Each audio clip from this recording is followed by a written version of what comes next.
Este es un espacio cedido por Radio Universidad Nacional de Luján a la siguiente producción independiente. Lo expresado en la misma no refleja necesariamente la opinión de esta emisora. Conciencia de Mujer, un programa sobre mujeres científicas de antes y de ahora. Tomen papel y lápiz. Ahora, escriban todos los nombres de mujeres científicas que se les ocurran. Ahora, borren el de Marie Curie. ¿Cuántos quedaron? Posiblemente 2, 1, o en la mayoría de los casos, ninguno. Pero no se sientan mal. Podríamos decir que el 99% de la gente obtuvo el mismo resultado. Pero, ¿cómo puede ser que no conozcamos ningún nombre femenino en las ciencias? ¿Será que no existen? No. Nada de eso. A las mujeres les gusta investigar y de hecho, lo hacen. Al parecer, las damas en la historia de la ciencia son como las partículas, fundamentales, pero invisibles. O como el sol, aunque no las veamos, siempre están. ¿Qué hubiera sido de la ciencia sin las mujeres? ¿Será que la historia no es como nos la contaron? Pasen, vean e imaginen.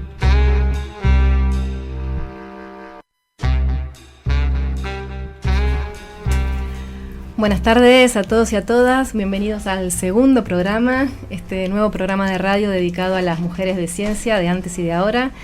Y bueno, para los que no nos han escuchado en el primer programa, les contamos un poquito quiénes somos. Somos todas biólogas, docentes de la universidad de esta universidad, del Departamento de Ciencias Básicas.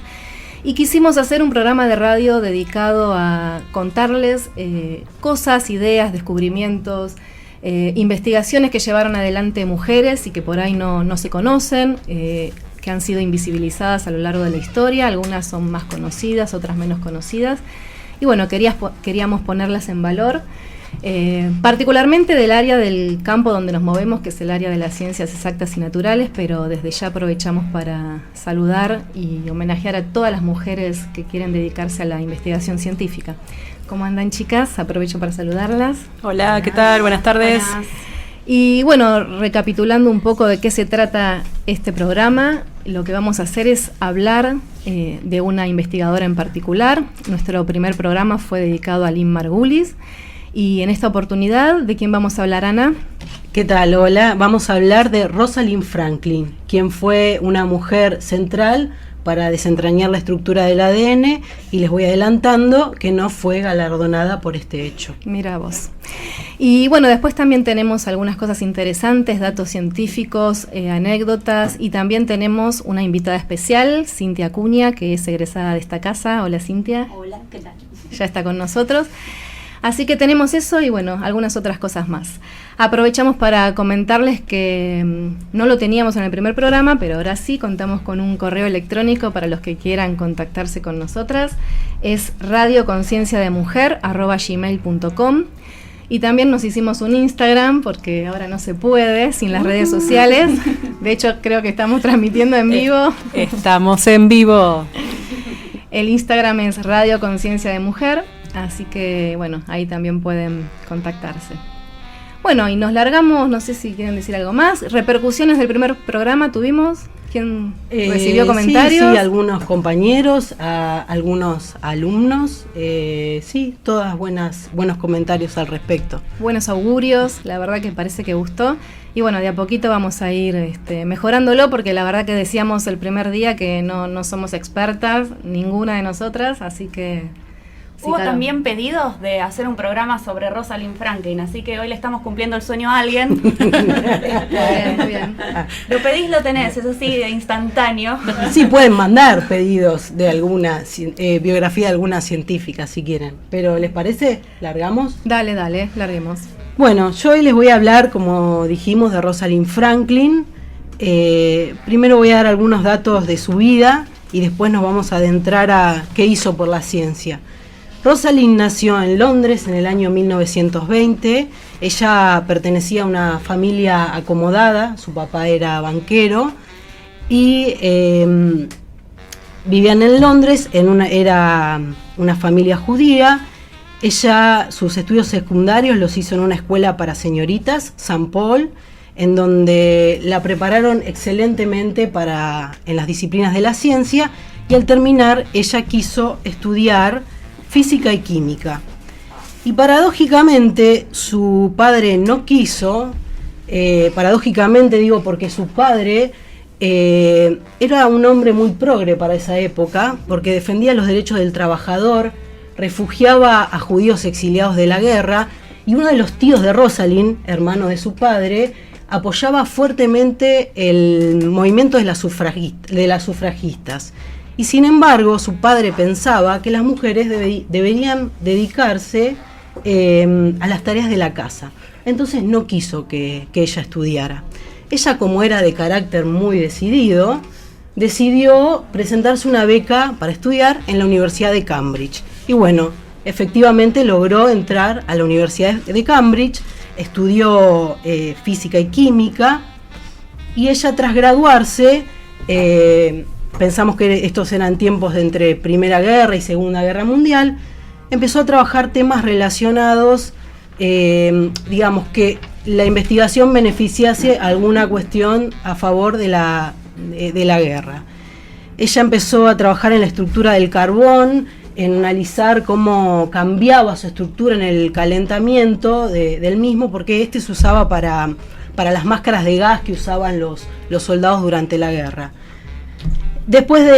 Con esto logró su tesis doctoral, y después de la Segunda Guerra Mundial ella recibe un ofrecimiento para ir a trabajar a Francia, para ir a trabajar en una disciplina que se llama cristalografía, que hoy se sigue utilizando. Y muy brevemente, la cristalografía lo que hace es a una molécula que no se sabe su estructura, a un sólido, se le irradian rayos X, y a través de la dispersión que ese sólido genera de los rayos X, se toma una fotografía y después se hacen análisis a través de esas fotografías de cómo es la estructura de una molécula en particular. Ella durante este tiempo se ganó su fama como gran cristalógrafa. Estamos hablando del año 1947, y al ser tan reconocida, también es importante mencionar que ella decía que estos fueron los momentos más felices de su vida. Estaba en Francia, donde le gustaba vestirse a la moda, donde asistía a numerosas reuniones culturales después de trabajar, y donde parece que en Francia no había un machismo tan fuerte como en Inglaterra, y ella aparentemente la pasó muy bien ahí. Pero dada su fama como cristalógrafa, un tal Randall, un científico, la invita en el año 1951 a trabajar en la Universidad King College en Londres, en donde lo que estaban tratando es de desentrañar la estructura del ADN.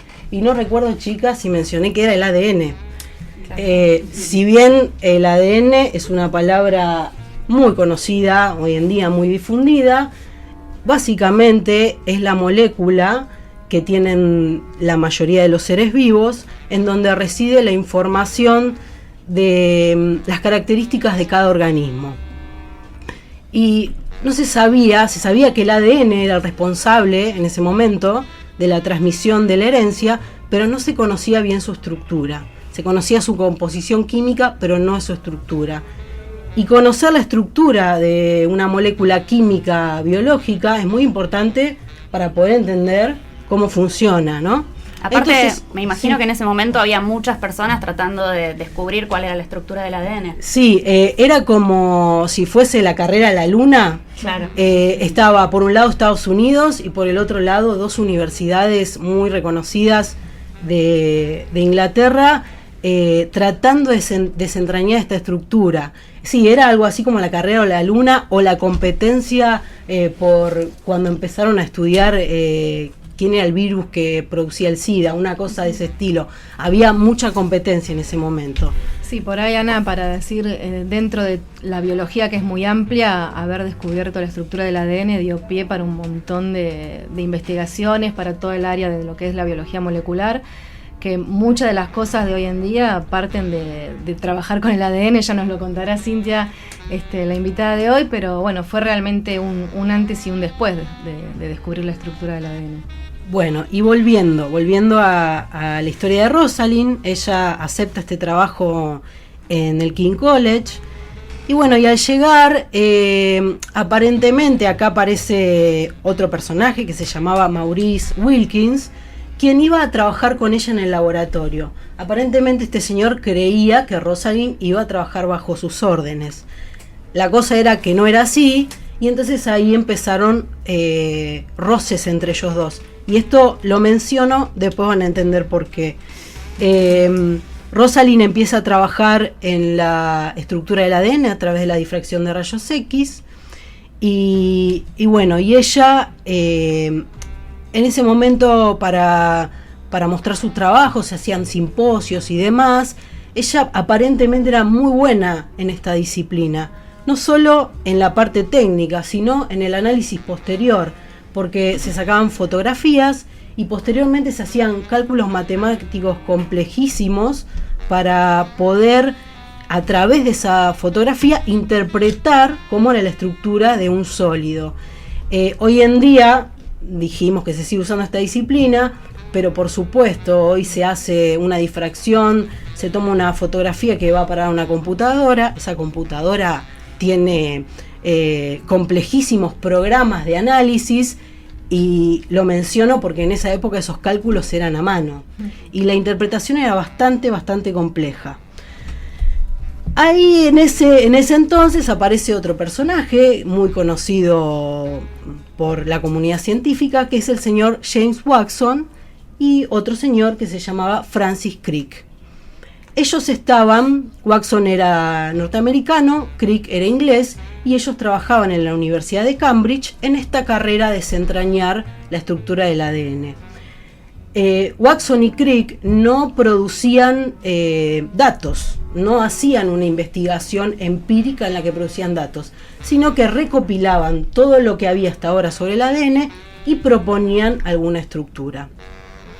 Bueno, en ese momento se va intensificando el roce entre Wilkins y Rosalind, y entonces el jefe de ambos, Randall, decide que la que sobra es Rosalind. Entonces ella decide irse de esta universidad en un ofrecimiento hacia otra, a trabajar en otra cosa. Ahí se produce una trama muy oscura en la cual Rosalind tiene que dejar toda su investigación, o sea, sus fotografías, sus cálculos matemáticos y sus interpretaciones sobre el ADN. Se suponía que esto no iba a ir a parar a manos de nadie, pero no fue así. Esta información le llegó a estos dos científicos, Watson y Crick, que todo lo que produjo Rosalind fue central para poder desentrañar la estructura del ADN. Sin las investigaciones de ella no hubiese sido posible que Watson y Crick llegaran a las conclusiones que llegaron.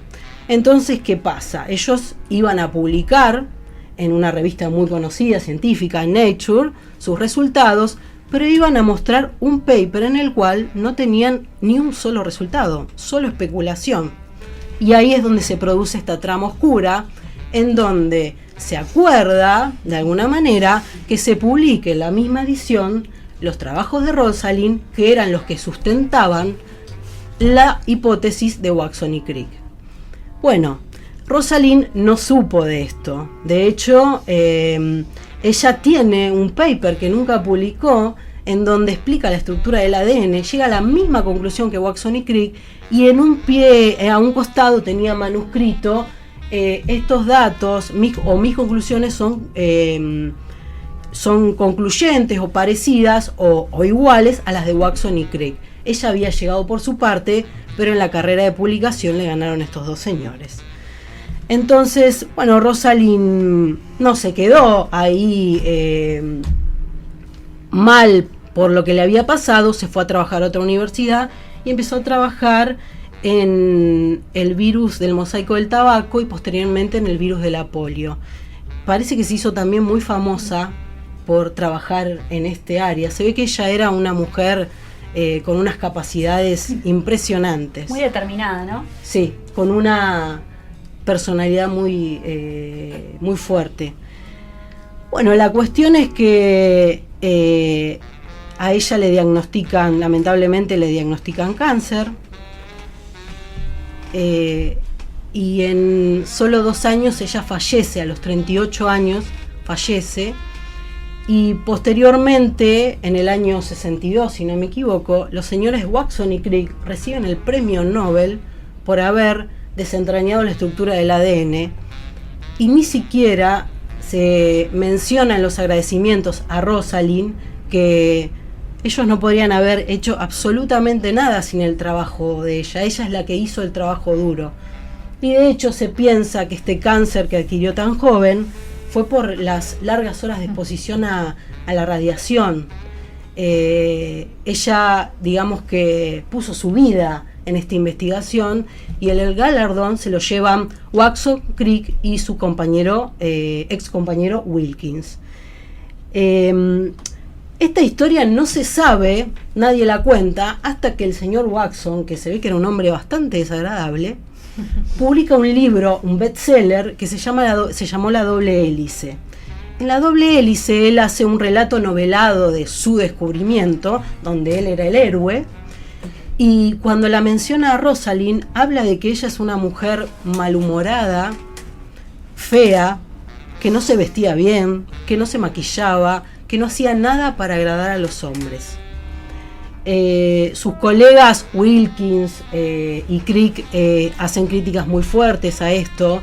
Nadie estaba de acuerdo en que Rosalind era una mujer de esas características, pero gracias a esta actitud que tiene Watson, en donde claramente machista sobre la pobre Rosalind, es cuando se empieza a desentrañar esta historia, en la cual, para ir recapitulando, Rosalind hace todo el trabajo duro, puso su vida, ¿no es cierto?, creo, para esto, y los premios se los llevan sus colegas varones, que aparte le robaron esta información. Y esta injusticia hoy en día todavía no se ha saldado formalmente. Si bien toda la comunidad científica ya conoce esta historia, no se ha saldado del todo, porque el premio Nobel lo tienen Watson, Crick y Wilkins. Hay una universidad en Inglaterra que da un premio que se llama Rosalind Franklin, que es en honor a mujeres científicas. Y creo que... y otra cosa interesante que ahora recuerdo es que un señor Clave, que recibe el premio Nobel por sus trabajos en virus, fue compañero de Rosalind. Y cuando él recibe el premio Nobel en el año 82, la menciona a ella diciendo que su trabajo no hubiese podido avanzar sin la ayuda de ella. O sea que yo creo que ella podría haber sido galardonada con 2 premios Nobel, no solo con uno. Seguro. Así que la verdad que es una historia apasionante desde muchos puntos de vista. Sí, por la historia familiar contradictoria que ella tiene, y por lo que tuve que sufrir durante toda su etapa profesional, y también lo hace más dramático su muerte tan joven. Sí, Mari. No, pensaba que bueno, yo seguí buscando en los libros de biología a ver si aparecía, y obviamente en las ediciones ahora últimas aparece Rosalind, pero si me pongo a pensar en cuando yo estudié la estructura del ADN, no, o sea, los nombres que uno recuerda son Watson y Crick. Watson y Crick, no hay otra. Los Batman y Robin de la biología, los que descubrieron el ADN, héroes. Sí, yo me puse a indagar un poco, en buscar en diarios. Y por ejemplo, me pareció llamativo un artículo en el diario La Nación, donde en el diario hablan de la histórica cooperación entre científicos de distintas universidades. Esto no fue una histórica cooperación, sino que fue un histórico robo. Que hubo connivencia, yo creo que de Nature y de el jefe de ellos que mencioné, Randall.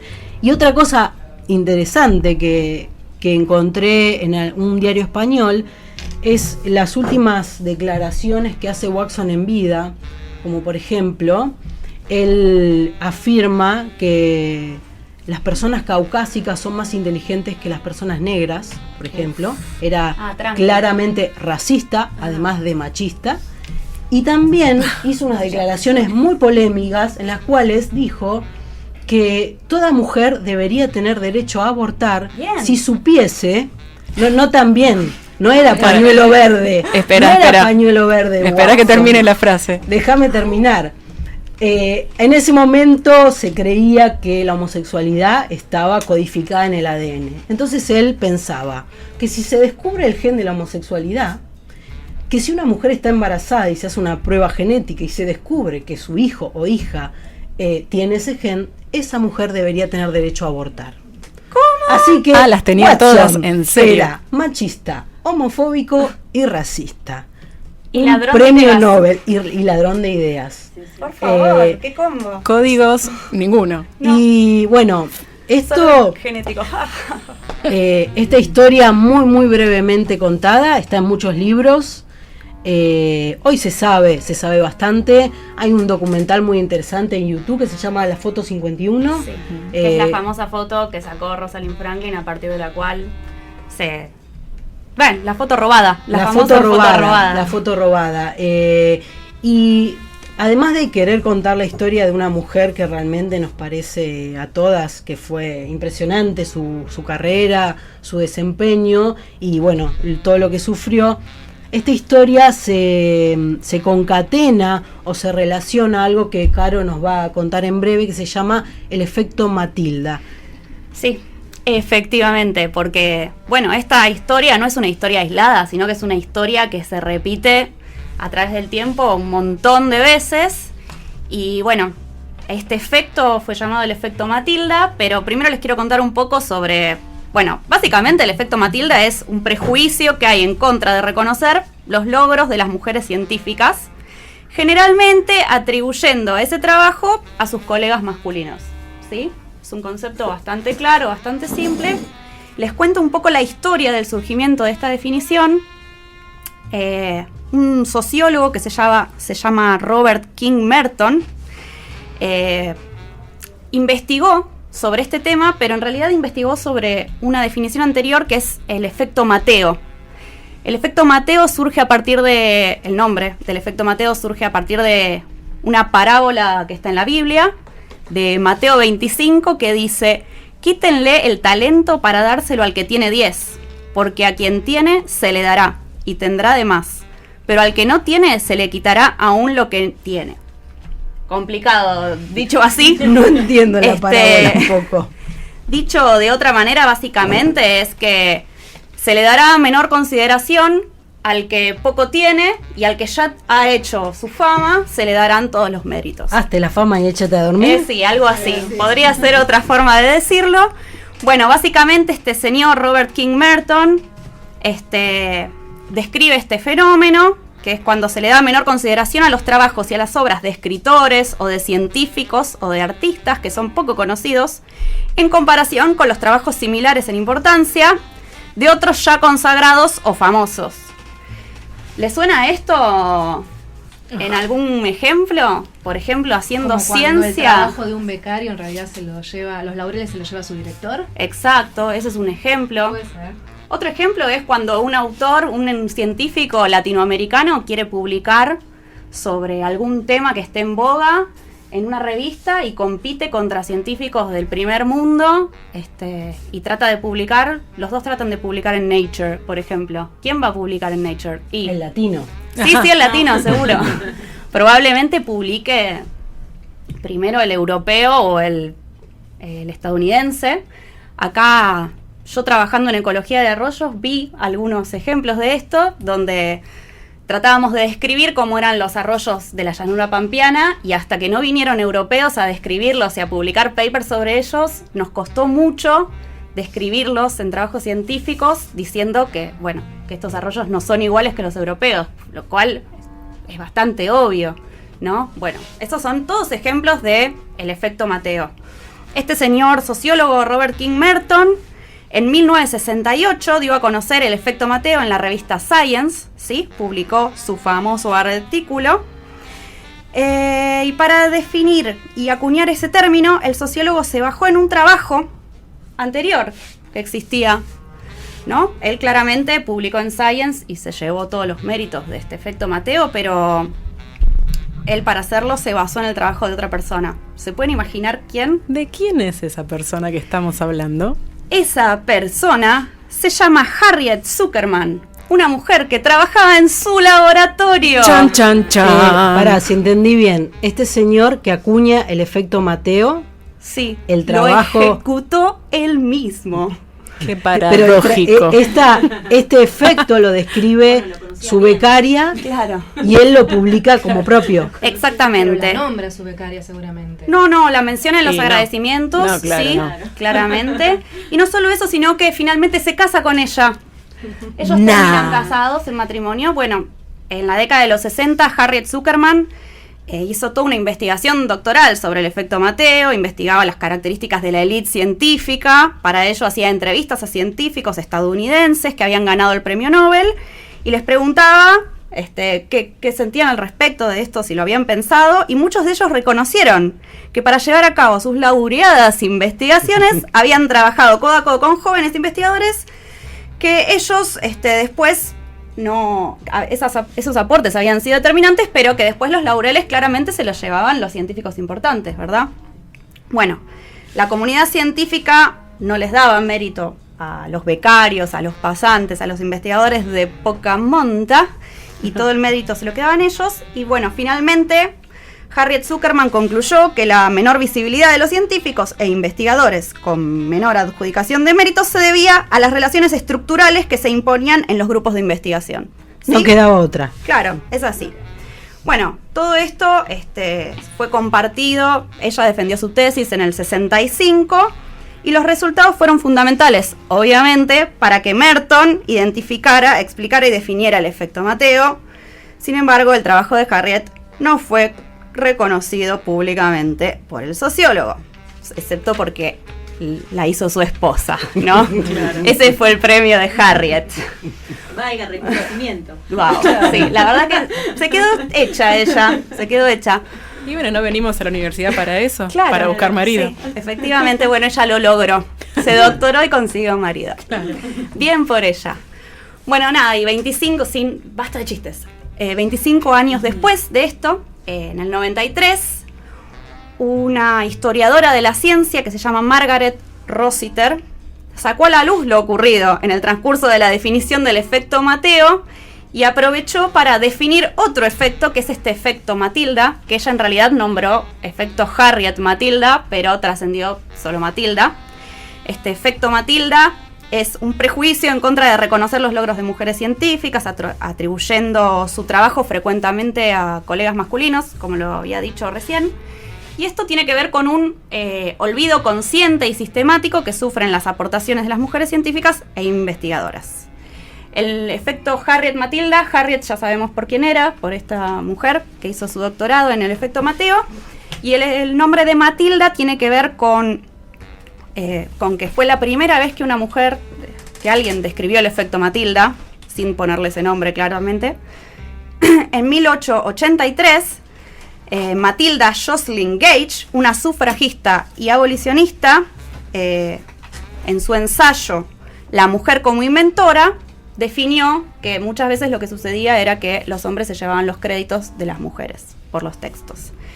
Bueno, hoy hay mucho trabajo hecho al respecto. Rossiter también describió una variedad de formas de discriminación, a ver si les suena alguna. Una es el olvido de las mujeres que firmaban artículos científicos junto a su marido. Otra es el aislamiento al que se veían sometidas muchas investigadoras en grupos de trabajo masculinos. Recuerdo que en la biografía de Rosalind Franklin, ella no iba a comer al mismo comedor que iban los científicos no lo varones. nombré, pero en realidad en ese momento no se permitía a las mujeres que fueran a comer al comedor con sus colegas y no se permitía que ellas accedieran después al after, cuando los colegas se iban a tomar algo después de largas horas de trabajo, no estaba permitido que las mujeres fueran en general. Entonces Rosalind, cuando tenía que almorzar o descansar, tenía que ir con los alumnos, sin despreciarlos por supuesto, o irse fuera de la universidad. Pero en ese momento no estaba permitido para ninguna mujer. Y de hecho no mencioné otra cosa, que Rosalind fue la primer docente mujer de ciencias en Cambridge. Mirá. Así que fue lo que no sé si le pagaban por esto. Porque ya que Rosalind... eso no está. Como Rosalind venía de una familia acaudalada, digamos que su economía no creo que sería un problema para ella, pero no sé si le pagaban por dar clases en una universidad. Mira. Bueno, otra forma de discriminación era la atribución de mala fama intencionada a mujeres para desprestigiar su trabajo. Totalmente. Creo que a Rosalind le decían la Rosy, o bueno, le decían Rosie en el ámbito de forma trabajo. Despectiva, como la dama oscura, le decían. Hablaban de su aspecto como si eso fuese importante. Que tenía una actitud orgullosa y apabullante, como que era muy... Yo creo que le daba miedo a sus colegas, Rosalind. Sí, creo que Rosalind intimidaba, ¿no? Bueno, después hay científicas a las que directamente se les han robado sus descubrimientos, ¿verdad? También hay mujeres que han sido apartadas de un puesto de trabajo ante compañeros que ostentaban currículums mucho menos brillantes. Este es otro caso del efecto Matilda. Y por último también se hace referencia a mujeres cuyos nombres no eran registrados completos en las bases de datos científicos, sino con sus iniciales, lo que hacía muy difícil que sus nombres fueran reflejados y reconocidos en los resultados de las búsquedas. Un ejemplo de esto que me comentó hace poco una alumna de biología general, que no tiene que ver con la biología, pero es bastante... viene al caso, es el de J.K. Rowling, no sé si la conocen. La de Harry Potter. J.K. Rowling es la escritora de toda la saga de Harry Potter y ella comentaba en alguna entrevista que antes de publicar su primer libro, ella quería publicarlo con su nombre, que es Joanne. La K no sé, te la debo de qué es. Karina. No, es un invento la K. Es porque queda cacofónico. Mira, bueno. Sí. Joanne Rowling quería publicar su primer libro con su nombre entero, pero en la editorial le dijeron que no convenía, que iba a vender menos libros si hacía esto. Entonces, bueno, se inventó esta sigla. JK da la duda. John Kane, Claro. Rowling, no sabemos. Bueno, simplemente eso, está invisibilizado que la autora del libro es una mujer. Bueno, es un ejemplo claro también de efecto Matilda.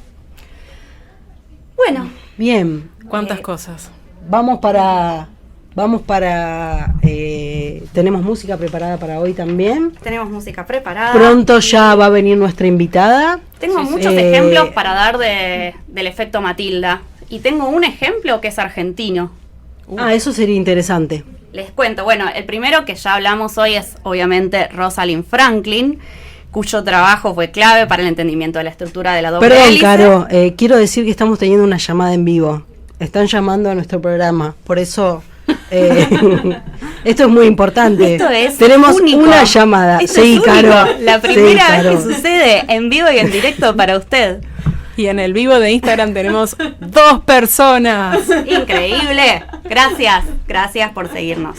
Les voy a contar 2 casos. Uno que es impresionante, que es el de Marian Diamond, que fue protagonista en el descubrimiento del fenómeno de la plasticidad neuronal. Ella fue la principal descubridora de este fenómeno, y cuando su artículo, a punto de ser publicado, ella se dio cuenta de que ella estaba como última autora con otras 2 personas que habían sido colaboradores. Bueno, ella se fue a quejar con la editorial y finalmente recibió el lugar de primera autora como correspondía. Pero bueno, este es un caso. Y otro caso, un caso argentino, es el de Sandra Mirna Díaz, que fue la 6ª argentina en ganar el premio Nobel en 2007, junto al Grupo Intergubernamental de Expertos sobre el Cambio Climático y Al Gore, Premio Nobel de la Paz. Bueno, ella hasta el día de hoy no figura entre las personas ganadoras del premio Nobel, que son, no sé, Milstein, Hussein. Yo no sabía que había una mujer argentina premio Nobel. Bueno, ella no figura porque no ganó el premio Nobel sola, pero bueno, César Milstein tampoco. Es constantemente reconocido por eso y no fue el único que ganó ese premio, sino que estaba en un equipo de trabajo. Pero bueno, los otros 5 ganadores del premio Nobel argentino son todos varones. Buenísimo, Caro, la verdad que súper interesante todo. Así que si les parece hacemos un intervalito. tomamos un descanso y seguimos con el programa. Bueno, dale, vamos.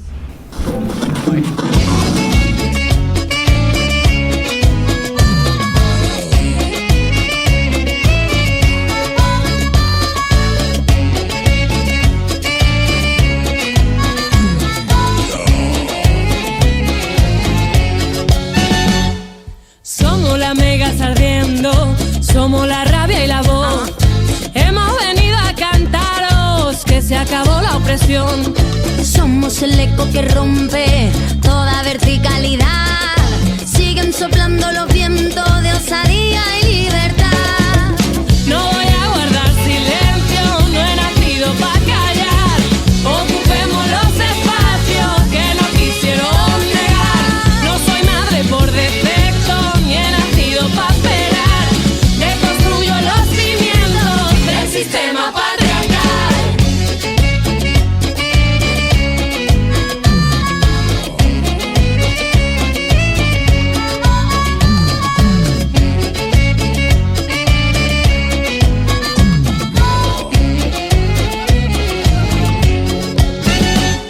Somos quien nunca se rinde, quien alza una rebelión, una gran ola que embiste este sistema feroz. Desaprendiendo el camino, construyendo al caminar. La libertad se conquista con las ganas de luchar. Llámame loca del coño, no me puedes detener. Feminazi me han parido, machirulo escóndete. Llámame loca del coño, no me puedes detener. Feminazi me han parido, machirulo escóndete.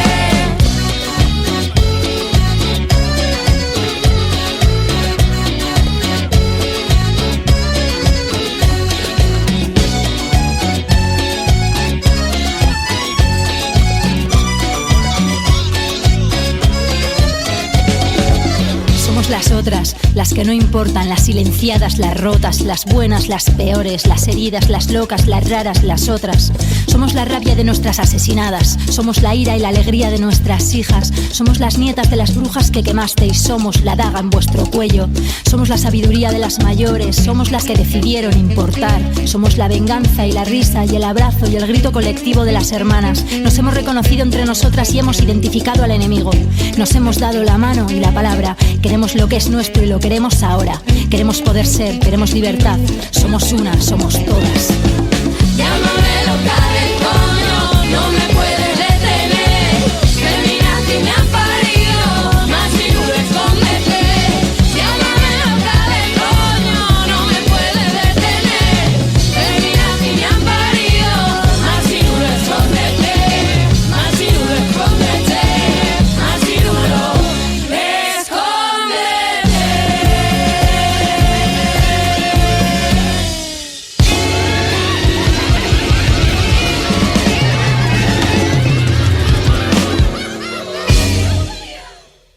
Conciencia de Mujer, un programa sobre mujeres científicas de antes y de ahora.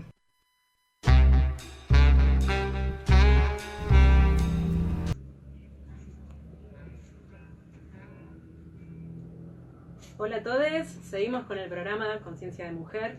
Mi nombre es Connie y acabamos de escuchar a Tongo, Machirulo, Escóndete. Bueno, en este bloque vamos a entrevistar a Cintia Acuña. Hola, ¿qué tal? Bienvenida. ¿Qué tal, chicas?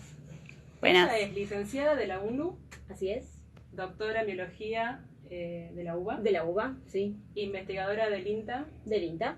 y docente de esta casa de estudios. Exactamente. Muy bien. De la Me materia de imagino. genética. Muy bien. Bueno, si querés contarnos... Justamente que nos vincula con el ADN y el tema que veníamos. Se pensó especialmente Sí. la Lo biografía sé. y la invitada, quiero decirlo. Lo sé. Acá hay Gracias producción. por la invitación. Claro. Chicas. Bueno, ¿querés contarnos un poco sobre qué trabajás, qué haces? Yo trabajo en el INTA, arranqué en realidad como estudiante. Bueno, no sé si todos saben, para recibirnos de biólogos y biólogas acá en la universidad y en otras también, se hace una tesina de grado para recibirse. Así que bueno, según mis preferencias en ese momento cursé genética en el último año. y me gustaba la parte de genética de poblaciones y comportamiento. En realidad me gustaba un poco la parte de comportamiento animal, pero con esas cosas que la vida te va derivando, terminé trabajando con plantas, con árboles, sí, en la parte de poblaciones. Pero bueno, fui estudiando, fui a parar allá, al INTA, a un grupo que se estaba formando, que era en el estudio a nivel genómico. O sea, el genoma es digamos, es estudiar todos los componentes del ADN, digamos, que forma un individuo, y a su vez a las poblaciones. Y básicamente en árboles, en eucaliptus, empecé trabajando ahí y sigo trabajando en el mismo grupo. Hice la tesina ahí, hice después la tesis del doctorado también, distintos temas, fui recorriendo distintas temáticas dentro del grupo, pero bueno, siempre me mantuve en ese grupo. Entonces, bueno, estudié siempre lo que tenía que ver con la calidad de los árboles, el crecimiento a nivel poblacional, pero a través del ADN. O sea, yo trabajo en un laboratorio, haciendo extracción de ADN y estudiando los genes que determinan algunas características. Eso es lo que buscamos, ¿no? Digamos, el fin último es encontrar ese conjunto de genes o esos genes particulares que determinan determinado rasgo que se quiere dentro de los árboles, dentro de lo que son los cultivados, digamos. Y también tenemos vinculación con otro grupo también dentro del INTA, en Castelar, trabajo, porque el INTA es muy grande, es una institución nacional de tecnología agropecuaria, para que no lo sabe, y tiene una extensión muy amplia en todo el país. Y ¿estás acá cerquita? Estoy acá, sí, en Castelar, sí, y vivo también en el oeste, así que bueno, me queda todo relativamente cerca.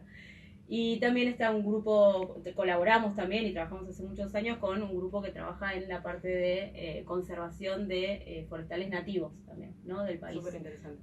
O sea que serán no solo las cultivadas, eucaliptus, pino, digamos, como para que se entienda un poco más, sino también especies nativas. Y hace unos años metiéndonos un poquito más en la parte de frutales, también de árboles frutales. Pero todo a través del ADN, digamos. Así que algo nos vamos especializando en ese tema. Eso hago en el INTA. Muy bien. Y hablando del ADN, ¿conocías a la pobre Rosalind Franklin? Y la pobre Rosalind, claro, la pobre y grandiosa en realidad. Rosalind uno la va conociendo a lo largo de la carrera, a lo largo de la carrera y de la formación y de leer otras cosas. Pero la verdad es lo que venían diciendo un poco ustedes antes, de que uno conoce a Watson y Crick y el premio Nobel y todo ese cuento, toda esa parte de la historia, digamos, ¿no? No lo que cuento, sino son los nombres de Watson es lo que y nos Crick, llega, lo que nos llegó por todos los libros y bueno, sí, un poco es la historia, digamos, común a todos los que hicimos estas carreras, tuvimos vinculación con estos temas, nos llegó siempre Watson y Crick, lamentablemente. Quiero aclarar que Cintia es una de las 3 graduadas de la camada del año en que entramos. Fuimos compañeritas de estudio. Bien, chicas. De una camada de cerca de 100. Sí, quedamos 3. Quedamos 3 y 3 mujeres. Vamos. Costó mucho, pero costó muchos años. Pero sí, 3 mujeres llevamos, exactamente.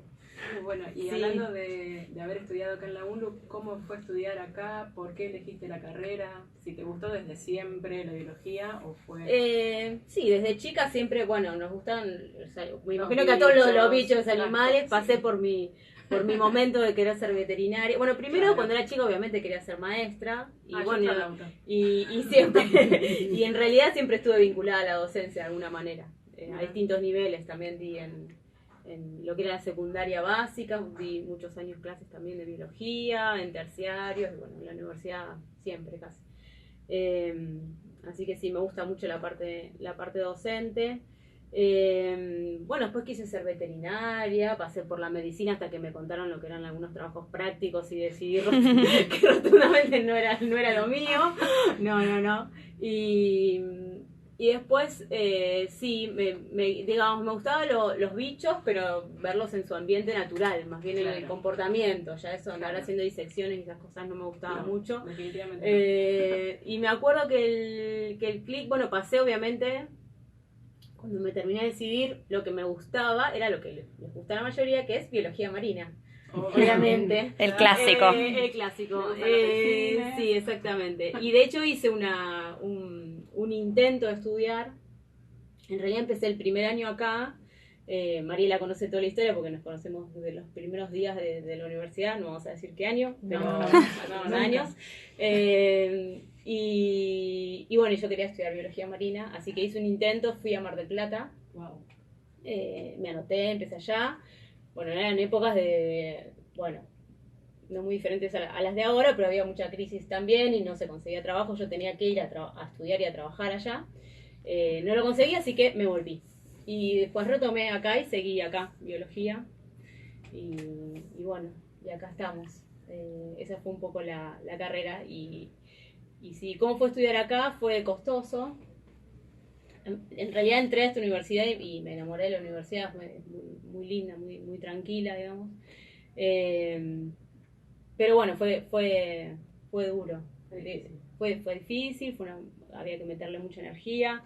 En mi caso particular, desde el segundo año tuve que laburar, así que por ahí me acuerdo de épocas que trabajaba de lunes a sábado. Perdón, chicas, esto está bueno que lo menciones por si algún alumno está escuchando, que a veces se sienten defraudados o los ves tristes porque desaprobaron. Yo tengo o porque varios se alumnos sienten, que trabajan y hablamos. Se sienten que no es para ellos o lo que sea. Y creo que todos tuvimos Totalmente. a veces algunas historias de dificultad, Sí. pero si la carrera te gusta, si es lo que querés, Sí. un poco, no quiero, parece autoayuda, si se puede, pero bueno, no bajar los brazos, No, si es claro, lo que a uno, aguante, si es la aguante. vocación Sí. de uno, no bajar los brazos, hacer Sí, todo el intento, totalmente. y que hasta las mentes más brillantes en algún momento tuvieron un traspié. Obvio. Exacto. Sí, yo cuando tengo oportunidad que hablo con algunos de los alumnos que se da la charla, que yo les cuento que a mí me llevó, bueno, primero los que les cuento y que se matan de la risa es que digo, yo soy la séptima maravilla, porque soy la séptima egresada como bióloga de la universidad, y ellos me miran como diciendo, ¿cuántos años tenés? Nos quedamos muy pocos al principio. Claro, se asustan un poco la profesora.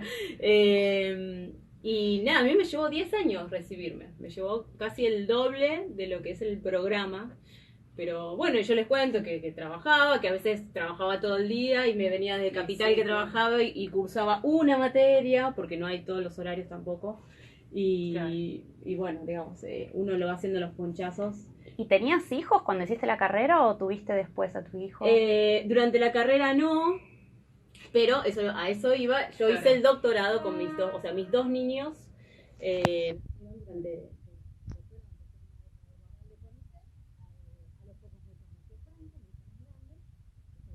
14. ¿Que está aquí presente? No, el más chiquito es el que está acompañando en una situación particular del día, pero bueno, las madres así, podemos con todos. y bueno, y Bruno nació durante el último año. Hola, Bruno. Está ahí sentado en el fondo. Mi compañero.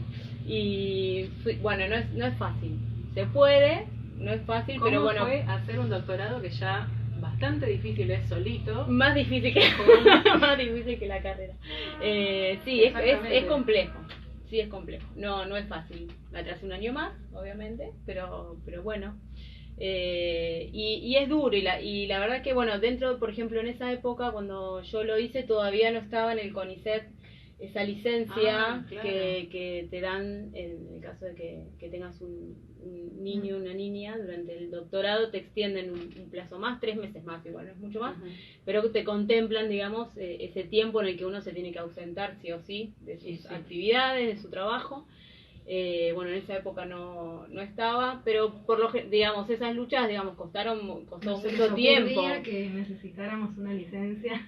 No, de hecho, bueno, por ahí son casos particulares, no sé si para mencionarlos, pero bueno, yo tuve alguna dificultad durante el último embarazo y bueno, digamos, con una cuestión médica, tampoco, no es fácil, no me reconocieron, digamos, esa extensión de tiempo, y sí por otras cuestiones que tenían que ver con lo académico, tenía compañías que sí le daban esa extensión de tiempo, y en mi caso no, porque era como particular, y bueno, y por tener un hijo, imagínate, bueno, no lo hubieses tenido. Claro. Lo hablamos un poco en el primer programa, que decíamos que el sistema, particularmente el del CONICET, fue creado pensando en varones investigadores, entonces por eso la licencia por maternidad vino muchos años después. Bueno, nosotros siempre estamos acostumbrados, no en mi caso particularmente, yo tengo una directora mujer, y que pasó por lo mismo, tiene sus hijos y los crió mientras estudió y trabajó, y bueno, y obviamente sabe por lo que pasa uno y todas las cosas que tiene que hacer, pero sí sé que por ahí, digamos, no se dicen abiertamente, o sí, pero bueno, que directores prefieren tener becarios varones antes que mujeres, porque bueno, como durante esa época, digamos, es la época de la maternidad, digamos. Es fuerte. Sí, es fuerte, pero bueno. Sí, una forma de discriminación que está bastante puesta bajo la alfombra, pero uno charlando con muchas becarias o doctorandas cuentan que le han preguntado en las entrevistas, ¿pensás tener hijos claro, en el futuro inmediato? Porque determinante eso. Y bueno, es una forma de discriminación muy grande, porque como decía Soy Mariela, que el sistema de becas está pensado por y para los hombres. La época en la que una hace sus estudios de posgrado es en el momento en el cual en general las mujeres decidimos o no tener hijos, y entonces se contrapone mucho el trabajo profesional con la maternidad, y hay un montón de estudios de género en donde hay muchas mujeres que se ven obligadas a dejar sus estudios, o bueno, lo hacen así con estos traspiés como lo contás vos, pero sí se puede, Sí. Pero bueno, un poco también eso, lo que termina repercutiendo dentro de la escala, digamos, y dentro de la carrera que va haciendo uno, como uno ve en todas las organizaciones, como en los estados, digamos, en los puestos jerárquicos más arriba, digamos, dentro de la organización institucional, como la mayoría son varones, ¿no? Y INTA no escapa a ese... Te quiero decir, el porcentaje aproximado es 70-30. O sea, bueno, en INTA estamos más lejos que eso. 30%, el porcentaje general, 30% de mujeres en puestos jerárquicos contra 70% de hombres. Es importante mencionarlo porque en algún momento dijimos que en Argentina hay paridad entre investigadores. O sea, hay 50% mujeres, 50% hombres, becarios o doctorandos, o becarias o doctorandas, y cuando uno va escalando en la pirámide, ese porcentaje va cambiando y va cambiando mucho. Sí. Bueno, históricamente, digo, en los últimos años, por lo menos en lo que es el INTA de Castelar, que es un instituto de investigación, eso fue cambiando afortunadamente con los años, y hay mujeres directoras de instituto y directoras de centro, que agrupa 3, 4, 2 o 3 institutos, depende del caso. Pero bueno, digamos, los cargos más altos, dentro de lo que son directores de centros regionales, hay de los 15 centros regionales en todo el país, hay una sola directora mujer, y de ahí para arriba todo lo que tenga que ver con presidencia de INTA, dirección y lo demás en los 61, 2 años, no me acuerdo en este momento que tiene INTA, fueron siempre varones, no hubo mujeres, hasta el momento. ¿Y serán los mejores preparados? No sabría responder. Yo supongo que algunas mujeres también estarían igual de bien preparadas, pero bueno, por ahora no se dio. Ya les vendré a contar cuando haya alguna directora mujer. Che, y cuando te recibiste de bióloga acá, arrancaste el doctorado, ¿tuviste dificultades para conseguir una beca o cómo fue? Sí, yo estuve becada. Estuve becada, pero no inmediatamente después de salir de acá. En realidad en ese momento, los últimos años que cursé, daba clases en un colegio secundario y alternaba algunos días en el INTA y otros dando clases, y hasta que bueno, terminé consiguiendo un contrato full time en el INTA, así que ahí arranqué. Y después de 2 o 3 años y un par de intentos en el CONICET, ahí entré finalmente con 30 años, ahí justito en la edad Claro, límite, porque así hay que un también, límite sí, de edad. así que fue también ahí el límite de edad también para hacer el doctorado, y después, ya después del postdoctorado volví a tener un contrato después, finalmente, después de unos años más, y también de lucha por ese lado, logramos entrar a varios a planta de ITA. El periplo de Cintia Acuña. Cintia, y Sí, parece que me vos pensás que no estuvo mal. algo que por ahí charlamos con las chicas fuera de programa, bueno, que seguimos reflexionando al respecto. ¿Pensás que en este sentido hay una cuestión de género adicional o es simplemente porque el sistema científico es un tanto perverso? Pero puede haber también alguna cuestión de género que te haya costado más por ser mujer. Es perverso en general, yo creo que sí. Por ahí a algunos no les resulta tan complejo, en mi caso sí, me resultó bastante complicado. Y bueno, ya te digo, el tema de por ser mujer y por haber elegido ser mamá, bueno, y eso que cuenta, digamos, con el acompañamiento de mi compañero de vida, de toda la vida, que nos conocimos acá desde muy chicos, con Hernán. ¿Él es biólogo también? Él es ingeniero en alimentos. Mira. Pero bueno, vieron, yo fui una de las que hacíamos el chiste, que vio. Conseguiste marido. Y el marido acá. No, pero bueno, es bueno porque él compartió, digamos, todas las penas desde el principio y sabe todo lo que fue romperse para llegar y tener el título y bueno. Pero sí hay una cuestión, digamos, que al ser mamá hay cosas que se te van atrasando y obviamente las prioridades para uno también, cuando uno es padre, las prioridades y el foco cambian, sobre todo cuando los niños son muy chiquitos. Bueno, seguimos ¿Seguís participando? Sigo participando todavía.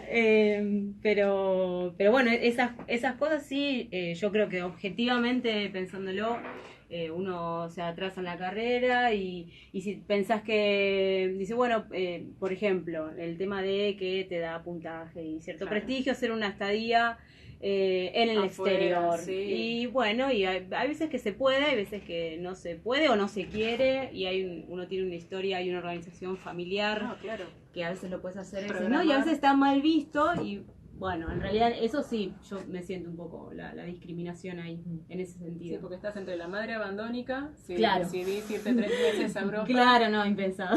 Sí, claro. Es muy Y fuerte. sí, es por el Entonces, estereotipo de los roles claro. del hombre y la mujer en la familia, y los estereotipos no nos permiten a nosotras darnos la oportunidad de decir, bueno, me voy, Claro. quedan con su papá, y sin embargo, esto no es una acusación hacia los hombres cuando tienen oportunidades en el exterior las toman, sin, por supuesto que se irán extrañando a sus hijos y demás, pero no se cuestionan ser malos padres por estar unos meses no siendo parte presente día a día es una cuestión cultural muy fuerte y arraigada de la que vida de tenemos, sus hijos, sí. Sí, desde que somos chiquitas. Me parece que es una cuestión así muy, muy arraigada que bueno, de a poco hay que ir trabajando y las generaciones futuras, enseñarle a nuestros hijos e hijas, nada, que podemos hacerlo a las chicas también.